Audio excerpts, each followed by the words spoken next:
Another day, another episode on Citizens TV. Welcome back to another video on the channel, guys. Listen, tomorrow's game is a crazy one. Potentially the biggest game in our history. Tomorrow we get a chance to create history. Tomorrow we get a chance to solidify our legacy as a football club. And yeah, man, there's a lot to talk about. There's a lot to talk about in this one. Before we do, I just want to give a special thank you to everyone that's been supporting the channel. Obviously, the video that we recorded last week on the Madrid game just hit 1.1k views.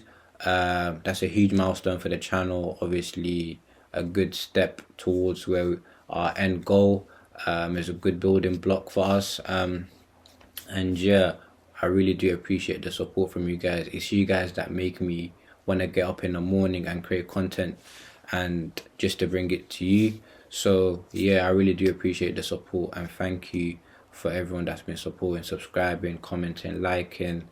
And yeah, without further ado, let's get straight into today's video.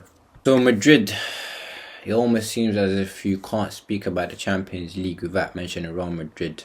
Listen, they know how to win this competition. They're the experts at winning this competition. They're ruthless when it comes to the Champions League. It's their bread and butter. It's in their DNA. Yeah, man, this Real Madrid team, like, whenever we're in a Champions League semi-final or quarter-final, they seem to be there, facing us, playing against us. But listen, you can't duck the challenge. To be the best in Europe, you have to beat the best in Europe. And Real Madrid are the best team in Europe. They're the best team in this competition. Imagine winning your first UCL trophy by beating Real Madrid in the semi-final, then going to the final and winning the trophy. What a story that would be. It would be one for the history books.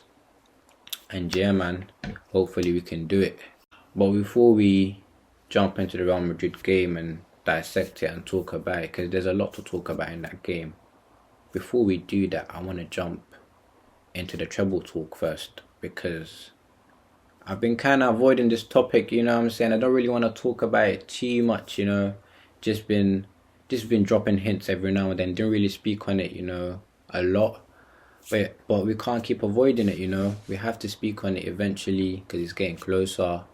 Obviously, the treble, rival fans don't want to see us do it, especially Man United fans. They're scared, they're bricking it. Obviously, we're going to win the Premier League, and we're going to make it a three-peat. So that's already one title for them. They lost. They're no longer the only team with a three-peat. And the treble, man. Treble is loading, man. You guys better be scared. They're bricking it. They're sweating already. But yeah, man, it's a really exciting prospect. It's a really, you know what I'm saying? Yeah, man, you just get to dream of this treble. Like, when you're in these type of situations, you can't, you know, you just have to like keep believing, you know, keep supporting the team. And yeah, in my opinion, I think we're gonna do it, and I'll explain to you in a minute why I think we're gonna do it, because there's many factors that come into play when you're fighting on all three fronts, FA Cup, Premier League and Champions League. And I'm gonna break down why I think we're gonna win it, why we're gonna do it.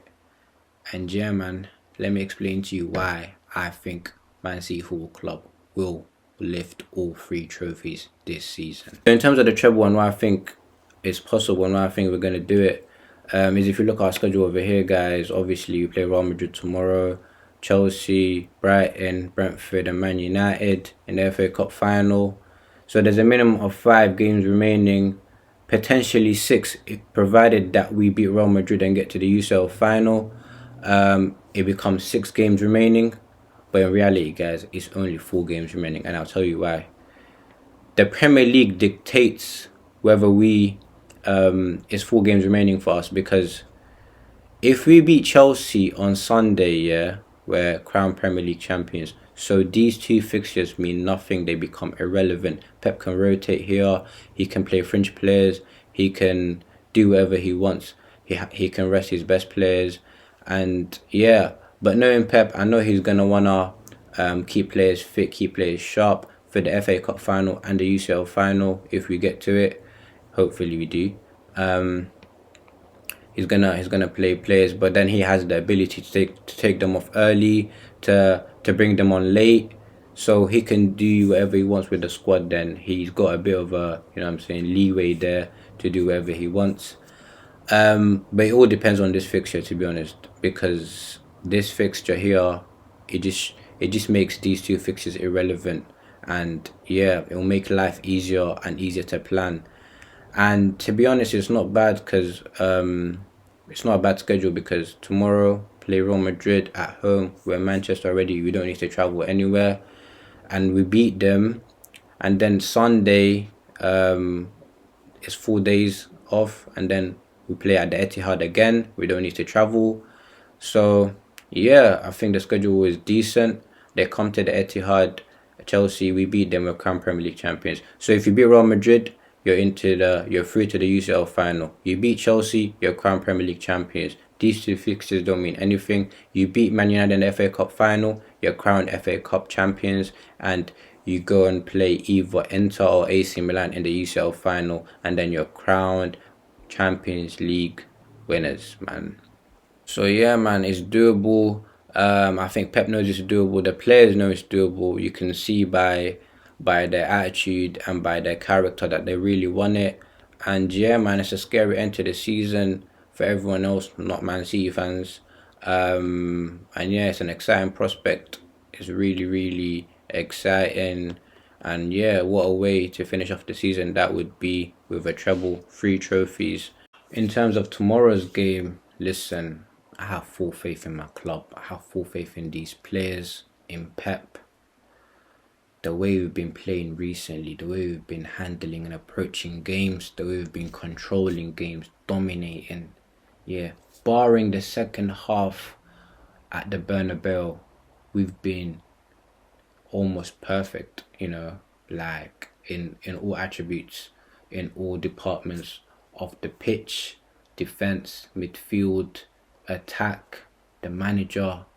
It seems as if the whole club is pulling in the same direction. You got the players focused, you got the managers and the coaching staff focused, you got the backroom staff focused, you got the owners coming out and saying, Carl Doon and that, saying, supporting the team, meeting players after games in the changing room. Pep and the players are connected. The fans and the whole fan base is just pulling in the same direction. We're just galvanized, like we're just, a well-oiled, well-drilled machine at the moment. And listen, I mean, no disrespect to Real Madrid, obviously, they've got the heritage, they've got the respect in this competition.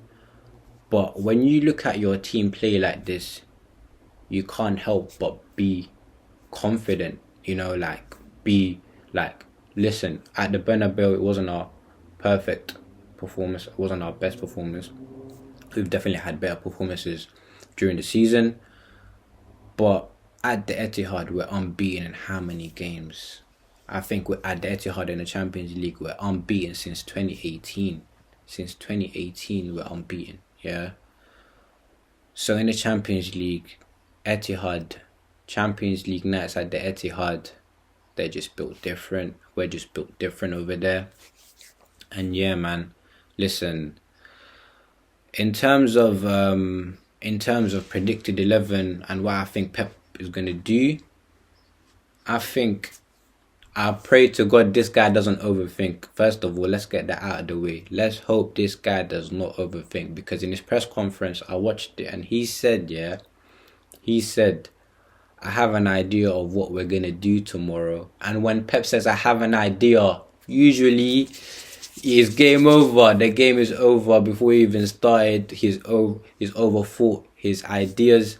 Yeah, man. But he did say, it's almost as if he has a burner account on Twitter. He's reading tweets on what people are saying. Oh, Pep overthinks in big games and whatnot. He dropped a little comment after he said, I have an idea for tomorrow. He said, don't worry, guys, I'm not going to overthink. So this guy is aware that people think that he overthinks. So, you know what I'm saying? Let's hope he doesn't do that. Let's hope he just goes with the solid system that we've been playing, the inverted fullback or centre back in John Stones. So in terms of predicted 11, obviously Edison in goal.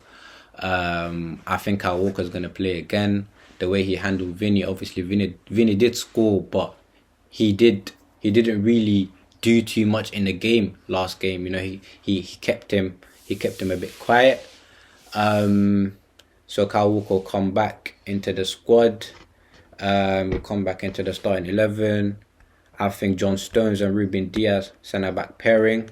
Obviously, Ake is ruled out. Pep did confirm in the press conference that he will not be playing. So it will be Akanji at left back again. Midfield, Rodri with De Bruyne and Gundogan ahead of him. Wings. Now I'm torn. I can't lie. This has been a debate over social media in the City fan base. Who starts? Because Mahrez was phenomenal against Everton, fam, and Foden was phenomenal as well, and Grealish has been phenomenal all season. So we don't know who to start. We're kind of spoiled at the moment. You know what I'm saying? Like, it's selection headache. Obviously, up top, there's no debate in that Haaland will start. Obviously, there were shouts for Alvarez, but you don't know. I don't think he's gonna start. But people did say that he might do a two-striker formation. We've seen it this season where Alvarez, De Bruyne, and Haaland. We've seen it against Leeds. All three of them started. All three attacking, high-scoring, high-stats players have started in that game. So he might start all three of them. I think it's highly unlikely because you're kind of leaving yourself a bit too exposed there. But you never know, he might start them. But in my opinion, I think he'll go with Grealish on the left and Foden on the right, because Foden is more explosive than Mahrez. Mahrez, in the last few games, has become more of a creator. And listen, if I have no problem with whoever starts tomorrow, because I have full faith in these players. If Mahrez starts, I'm expecting that he's going to be, I'm cutting in, trying to lay a ball off to Gundo. Them man have been linking very well the past few games. Him and De Bruyne and him and Gundogan, cuts in, edge of the box, shot, or cross into the box for Haaland or Gundogan, making them late runs. So Mahrez will be doing that. Foden will be more of a dribbling type winger, where he will go at whoever's playing left back, dribble and take him down the line or cut inside. He's a bit unpredictable. So yeah, whoever starts, listen, it's going to be a great game. Obviously, I'm not sure if this is true or not, but I've seen that the Real Madrid starting 11 got leaked. Carlo Ancelotti saying that's the team and that, but nah, I think it might just be mind games. I don't think he'll just the team will just be leaked like that. I saw it was a 4-4-2.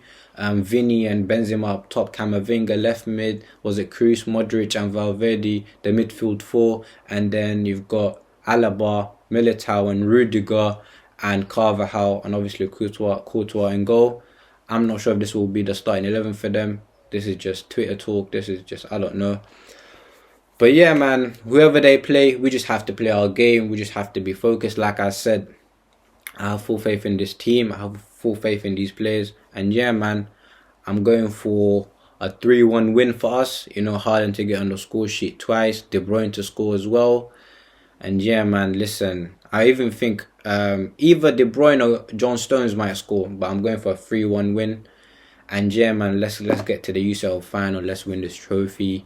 Let's cement our legacy. Let's put our name in history. And yeah, that was the Madrid match preview. Hopefully it goes to plan. It goes well for us. And like always, if you enjoyed the video, please like, comment and subscribe. And I'll see you guys in the next video. Peace.